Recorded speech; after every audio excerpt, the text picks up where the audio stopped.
bolandaka Lingala News Magazine ou epesaka information à solo. Ne vous trompez pas d'adresse pour être bien informé. Suivez Lingala News.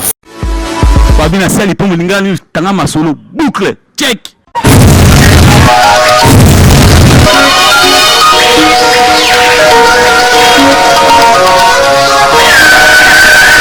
Aza ONG Oyo premièrement Aza pour soutenir chef de l'État na ba projet naie Aza pour contribuer na kati ya éducation ya jeune fille mère et na kati ya jeunesse congolaise. Na kati ya mwasi ya Congo toza na centre de formation où toza ko former bato gratuitement du côté hôtellerie, cuisine, gastronomie. Tozo formé bato lisusu na coupe côté et ba formation là est gratuit. ONG mwasi ya Congo siège national na biso ezali croisement des avenues Vista et Rivière Kalamo na bakomi bien ONG mwasi ya Congo donc avenue Vista numéro 99/99. Voilà, bon, pour siège na biso bureau ezawana, nous aza mieux placé pour na répondre na ba besoin so au bazar nango. Mais pour na centre place toujours formé bateau, toza juste na sima Carrefour de Gênes, toujours na Matonge, na quoi ya avenue Louise. Toza si akoko asali appel na basi.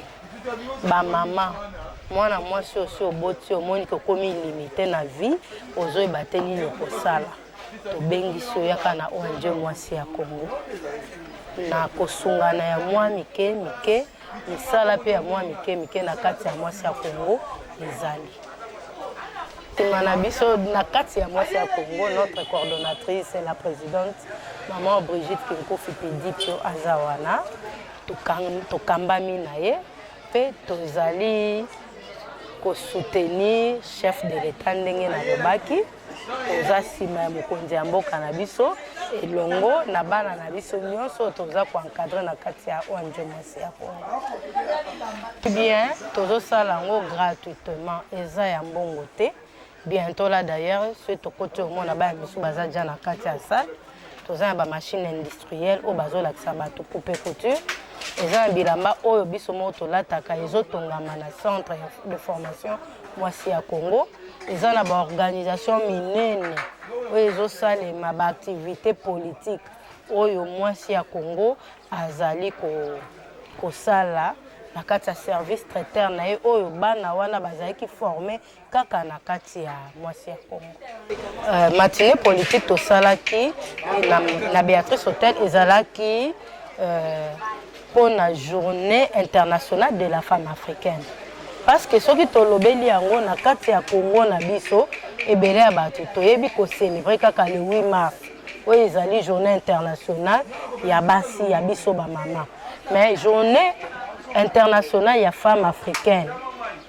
Oyo ezali pe lisanga monene basepelaka pona basi ya minene o basala makambo ya minene na kati ya mboka na biso pe na bamboka mikili misusu bato mingi bakebaka ngote yango wana biso tosalaki yango pona ko honorer ba mémoire ya ba misusu pe batika biso ba misusu pe bazali lokola tolobelaki si madame Awa Keita tolobelaki sur Myriam Makeba asala abunda po na yemba banzembo oyo ezolobela basi etombolaki pe makambo ya mboka o bazalaki nango tolobelaki pe maman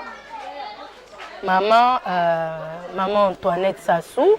C'est une première dame oyo awumeli na kibokonzi na ye oyo azati lelo pene ya papa tolobelaki pe mokonzi ya mboka na biso oyo azali président na Congo azali pe président ya bamboka ya Afrique nyonso o balobaka na lingala ya Afrique ngele ba pays d'Afrique toza na yango pembeni président na biso azali mokonzi ya Union africaine. Congo aza maboko polele maboko ya kofungwama motema ya kofungwama pona koyamba oyo nyonso tozoloba toponi rang social te toponi te oza nani naza nani toponi mutu nyonso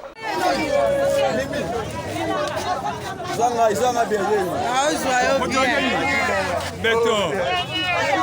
Yeah. Maman,